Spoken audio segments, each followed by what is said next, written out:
Assalamualaikum warahmatullahi wabarakatuh. Mahasiswa mata kuliah pengembangan bisnis Prodi Manajemen FEB UMY. Pada perkuliahan saat ini kita akan membahas tema tentang pengembangan bisnis UMKM di Indonesia. Adapun yang mendasari melatar belakangi tema ini adalah bahwa persaingan dunia usaha semakin kompetitif, apalagi dengan berlakunya kebijakan bersaing dengan dunia luar karena setelah diberlakukannya masyarakat ekonomi ASEAN sejak tahun 2015. Nah, masyarakat ekonomi ASEAN ini menjadi kesempatan yang baik, menjadi peluang yang baik bagi yang siap, bagi yang mampu berkompetisi. Karena apa? Sudah tidak lagi ada hambatan-hambatan perdagangan antar negara ASEAN khususnya. Hal ini akan berdampak menjadikan kita bisa punya peluang ekspor yang lebih banyak dan akhirnya bisa meningkatkan produk domestik bruto Indonesia. MEA merupakan realisasi dari tujuan akhir integrasi atau penggabungan atau menyatunya ekonomi di kawasan Asia Tenggara ini. Adapun latar belakang dan dampak dari adanya MEA ini adalah ada 4. Yang pertama, kawasan Asia Tenggara akan dijadikan satu wilayah, satu kesatuan pasar dan basis produksi, sehingga tidak ada lagi hambatan arus barang, jasa, investasi, modal, serta skill. Yang kedua, MEA akan menciptakan suatu kawasan yang memiliki tingkat kompetisi yang tinggi, sehingga diperlukan suatu kebijakan yang meliputi competition policy, consumer protection, intellectual property right, taxation, dan juga e-commerce.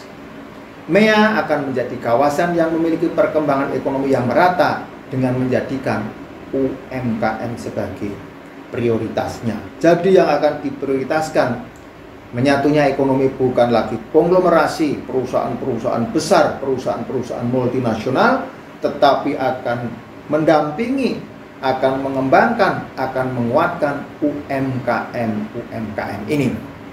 Dan yang keempat atau yang terakhir adalah MEA akan menjadikan kawasan yang terpadu, terintegrasi secara penuh terkait dengan kesiapan ekonomi global dan menciptakan sistem untuk meningkatkan koordinasi yang intensif di antara anggota negara ASEAN itu.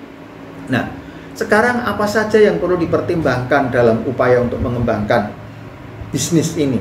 Kita harus bisa melihat faktor internal pribadi kita sendiri. Jadi ketika kita bicara internal itu, kalau ini bisnis pribadi ya internal diri kita, kalau kelompok ya internal kelompok, dan juga faktor eksternal. Faktor internal adalah memang niat, ada kemauan, ada keinginan untuk mengembangkan usaha.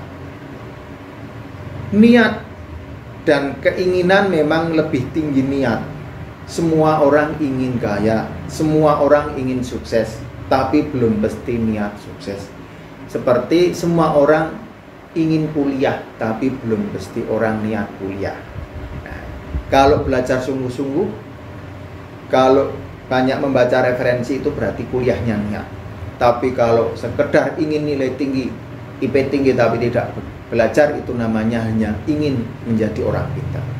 Yang kedua, secara internal adalah mengetahui cara membuat produk, cara mengembangkan produk, dan cara memasarkannya. Dan yang ketiga adalah bagaimana bisa membuat budget anggaran yang baik. Itu faktor internal. Adapun faktor eksternal adalah bagaimana bisa mengikuti perkembangan informasi dari luar usaha. Bagaimana bisa mendapatkan akses dana, fundraising untuk mengembangkan usaha lebih besar, dan juga bagaimana mengetahui perubahan lingkungan yang kondusif untuk usaha. Unsur-unsur pengembangan bisnis Yang harus diperhatikan itu meliputi harga barang dan kualitasnya. Harga yang semacam apa yang bisa diterima oleh pasar?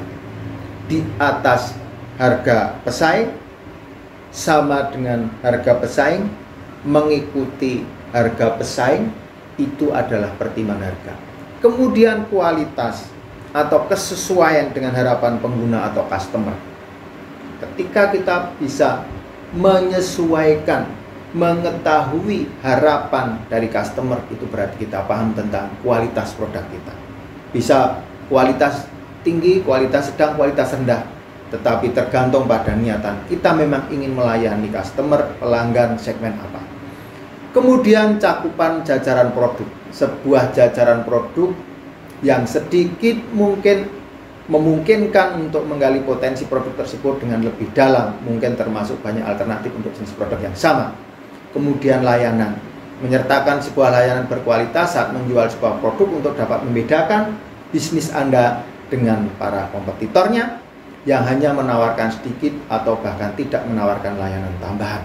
Kemudian yang keempat, karena memang Anda lulus dan sekolah di sekolah bisnis, maka harus punya kreativitas yang berbeda, yang punya keunikan dibanding dengan produk-produk yang sudah ada. Kemudian cara mengembangkan bisnis, bagaimana bisa meningkatkan pemasaran dan memperluas jaringan. Kenali pelanggan, informasikan, promosi yang gencar melalui jaringan yang sudah ada. Fokus pada feedback dari pelanggan, masukan. Kemudian bagaimana bisa melakukan diversifikasi usaha, memberikan insentif tambahan kepada karyawan kalau memang berprestasi, punya rencana strategik, punya rencana ekspansi, punya impian, dan bagaimana bisa menghemat biaya dalam berproduksi. Menganalisis pesaing, bagaimana bisa survei pasar sehingga harga bisa pas, tidak harga yang terlalu tinggi di mata customer, tetapi juga jangan sampai dipersepsikan harga murah atau murahan.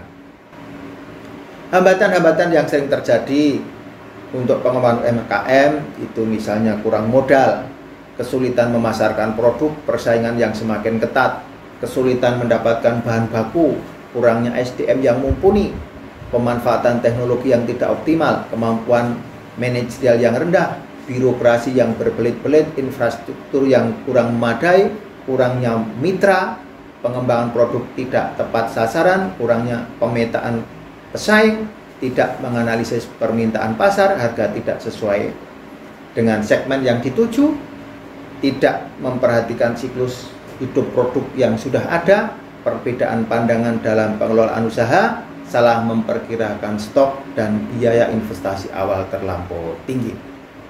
Nah, sekarang perlu kita pahami tingkat pengembangan bisnis, bisa dalam tingkat produknya atau mengembangkan produknya, atau tingkat penjualannya atau cara memasarkannya, atau tingkatan korporasinya, grupnya, kelompoknya, dan juga bisa jadi tingkatan keamanan dalam penjualan barang dan jasa.